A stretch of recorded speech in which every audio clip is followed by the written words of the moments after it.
Nova Ordem de Jesus, por Diamantino Coelho Fernandes. Fique agora com a sétima mensagem de ensinamentos espirituais, ditada pelo apóstolo Tomé em 4/7/1970, Rio de Janeiro, Brasil.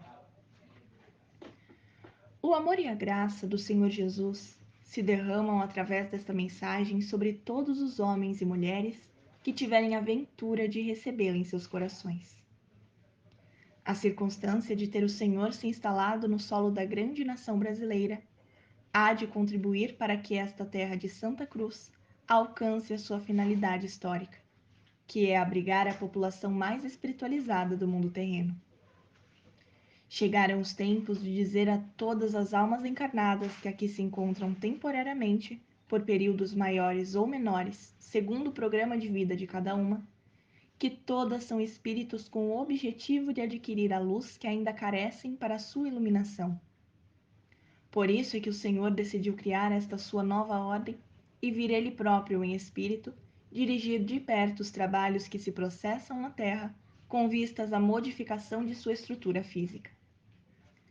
A impressão que se tem da humanidade terrena, observada do mundo espiritual, é um pouco semelhante à de um extenso rebanho de carneiros dedicados exclusivamente à colheita da grama de que se alimentam, sem outras preocupações. Quanto aos carneiros do pasto, isto é perfeitamente aceitável por não possuir a classe de sua espécie qualquer outro entendimento. Em relação aos homens e mulheres, porém, a situação é muito diferente, pois que se encontram há mais de 100.000 anos de evolução à frente dos carneiros desta imagem. Possuem ainda as almas encarnadas um elevado patrimônio espiritual que necessitam de ampliar a cada nova encarnação na Terra, tendo contraído para isso compromissos muito sérios, quando se empenharam no mundo espiritual por esta encarnação que agora estão vivendo. Não podem, por conseguinte, imitar os carneiros do pasto, que não têm outro propósito senão viver o dia após dia, enquanto seu duplo fluídico se desenvolve e aprimora como seres em busca de crescimento espiritual. Aos homens e mulheres, porém, possuidores que são de um grande patrimônio espiritual, donos de uma consciência assaz desenvolvida, cumpre levantar a cabeça e procurar contato diário com as forças superiores que os acompanham e se inspiram, aliás, e dirigem dos planos espirituais. Levantar a cabeça significa entrar em meditação e prece diariamente, buscando por este meio a solução dos problemas que tem de defrontar ao longo de sua vivência na Terra. A prece e a meditação, manda o Senhor repetir, e absolutamente indispensável a todas as almas encarnadas para que possam cumprir devidamente o programa de vida que trouxeram consigo. Os poucos anos que separam a humanidade terrena do início do próximo século devem ser aproveitados de maneira a que eliminadas sejam da vida de todos os homens e mulheres as práticas que forem por eles próprios julgadas inconvenientes, por contrárias às leis do amor e da fraternidade. O Senhor Jesus deseja fornecer em seguida a todos os afortunados leitores de suas mensagens uma fórmula mediante a qual todos os homens e mulheres poderão ajuizar prontamente se os seus atos se ajustam ou se chocam com as leis do amor e da fraternidade, ou sejam as próprias leis divinas. Aplicando a fórmula que o Senhor aqui lhes oferece com todo o seu amor, podem ter as almas encarnadas a certeza absoluta de que só praticarão ações justas, meritórias, do maior proveito para os objetivos de sua vinda, mais esta vez ao mundo terreno. A fórmula é a seguinte, muito fácil de aplicar. Cada vez que um homem ou mulher se sentirem inclinados a praticar esta ou aquela ação, e não tiverem a certeza plena se a mesma lhes poderá ser útil ou prejudicial ao seu desenvolvimento espiritual, meditem um pouco da seguinte maneira. Imaginem que o próprio Senhor em espírito estará presente para julgar do mérito ou demérito da ação. Se após assim meditarem lhes parecer que o Senhor Jesus presente aprovaria a ação pela sua pureza e harmonia com as leis do amor e da fraternidade, não tenham nenhuma dúvida, porque semelhante ação é boa e meritória, uma vez que agradará ao Senhor Jesus presente. Se, entretanto, após meditarem e atraírem o julgamento do Senhor, verificarem a seu próprio juízo que semelhante ação desagradará ao Senhor, por ser contrária às leis divinas que regem a vida terrena, em tal caso, o melhor é exatamente o que muito agradará ao Senhor presente, é abandonarem a ideia por absolutamente contrária ao seu objetivo de maior progresso espiritual. Esta fórmula não falhará em momento algum quando aplicada com sinceridade. Julgada, porém, a ação como inconveniente e por isso contrária ao progresso e felicidade das almas, mas ainda assim praticada, seus frutos podem ser tão amargos que tenham de perdurar talvez pela existência inteira da alma na Terra, com triste repercussão em sua vida espiritual. Devem os homens e mulheres capacitar-se de que sua vivência mais ou menos feliz na Terra está inteiramente ligada aos atos e pensamentos de cada um. Se souberem submeter atos e pensamentos ao crivo de sua própria razão e seus ditames seguirem, hão, hão de uns e outros verificar que sua vivência neste mundo de provas e experiências se tornará de uma paz e tranquilidade admiráveis.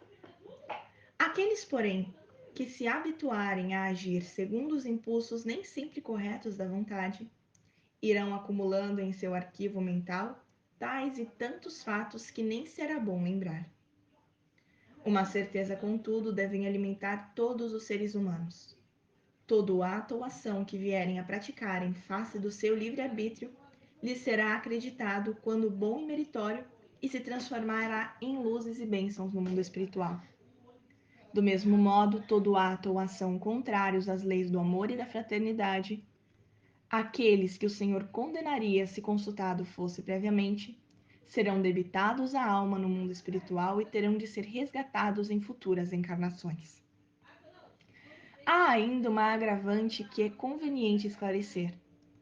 Como as almas que regressam da Terra terão de esperar um século, no mínimo, até que recebam permissão para voltar ao mundo terreno para resgatar erros e faltas que hajam cometido.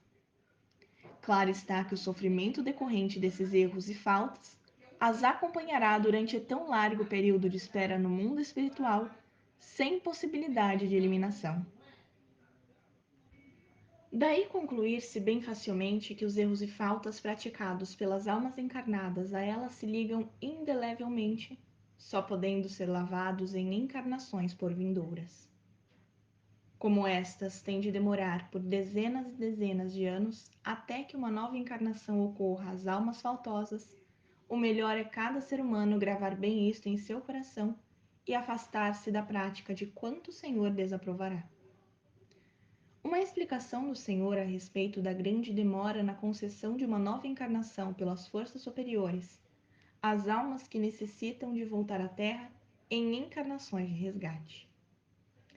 A explicação é que existem no mundo espiritual de 4 a 6 bilhões de almas que necessitam de voltar à Terra em busca de novas luzes e bênçãos.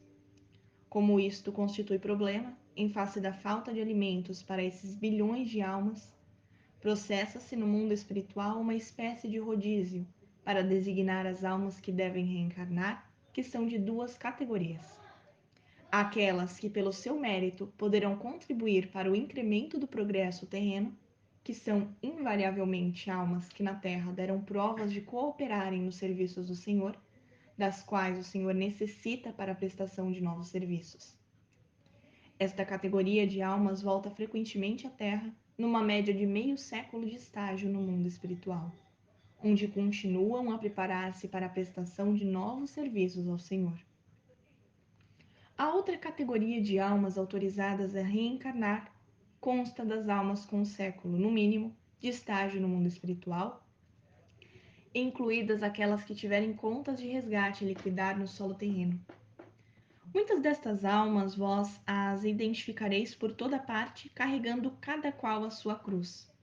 Uma cruz que elas próprias construíram durante os anos de sua encarnação anterior, segundo o princípio espiritual de que quem mata será morto, quem fere será ferido, e o mais que já conheceis.